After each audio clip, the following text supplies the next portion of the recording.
No problem. We didn't have enough sheets. So sorry. Excuse me, I need space. What?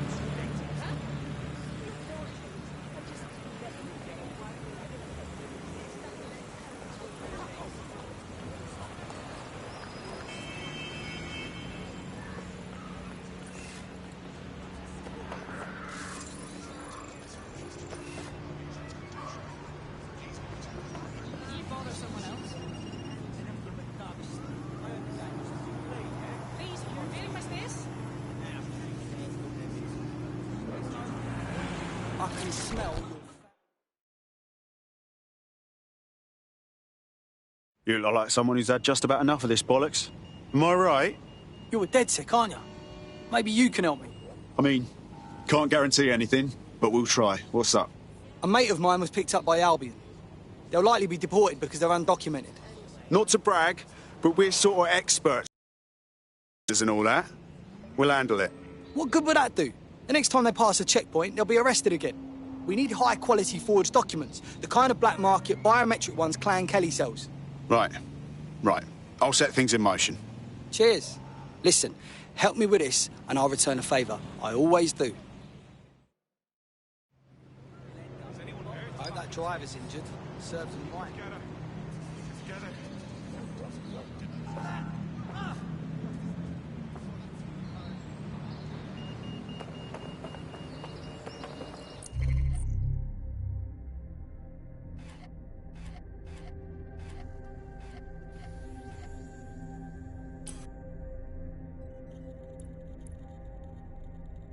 Around the city. There should be a shipment in one of their delivery cars.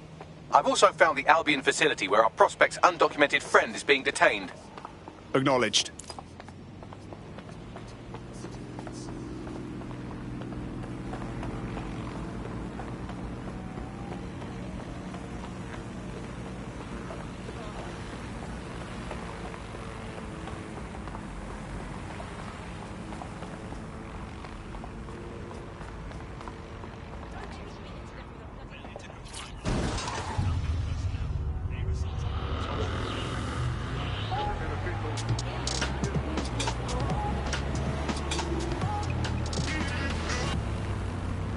This is London Calling.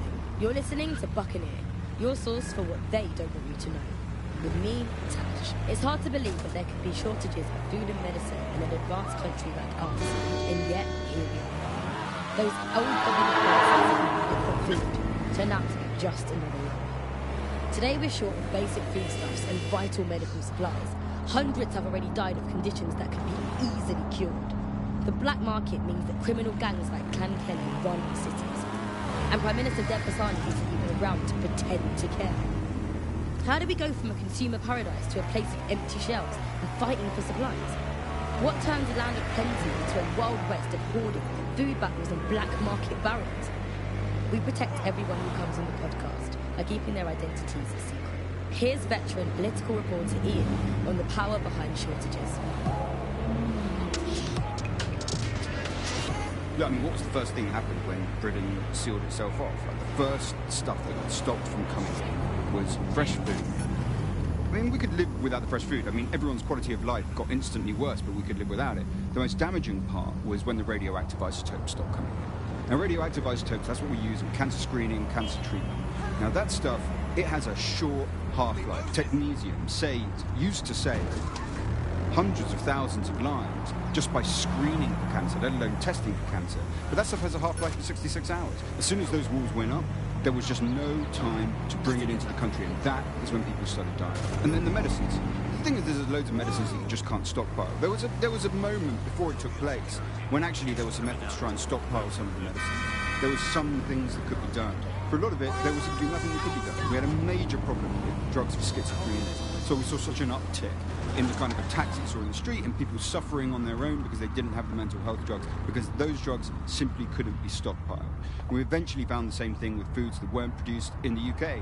And the trouble with the UK was we don't produce our own food. We never have. For hundreds of years, we produced under half of our own food. So as soon as those walls went up, we started having significant material problems in the country. I mean, Britain always told itself it had this national myth, right, that it, because it got through war, it could go through... This is where our prospect's undocumented friend is being held. Acknowledged.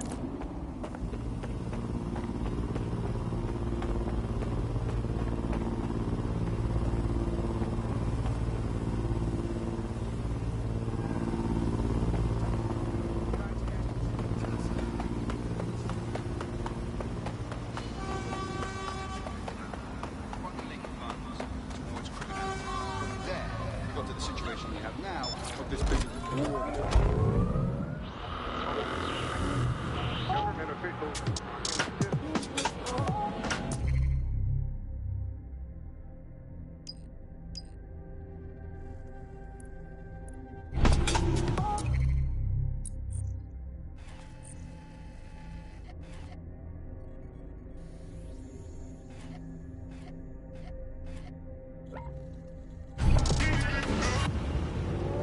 This is London Calling. You're listening to Buccaneer, your source for what they don't want you to know. With me, Tash. It's hard to believe that there could be shortages of food and medicine in an advanced country like ours, and yet here we are. Those old government promises of adequate food turned out to be just another lie. Today we're short of basic foodstuffs and vital medical supplies. Hundreds have already died of conditions that could be easily cured. The black market means that criminal gangs like Clan Kelly run our cities. And Prime Minister Devasani isn't even around to pretend to care. How do we go from consumer paradise to a place of empty shelves and fighting for supplies? What turns a land of plenty into a wild west of hoarding, food bundles and black market barons? We protect everyone who comes on the podcast by keeping their identities a secret. Here's veteran political reporter Ian on the power behind shortages. Look, I mean, what was the first thing that happened when Britain sealed itself off? Like, the first stuff that got stopped from coming in was fresh food. I mean, we could live without the fresh food. I mean, everyone's...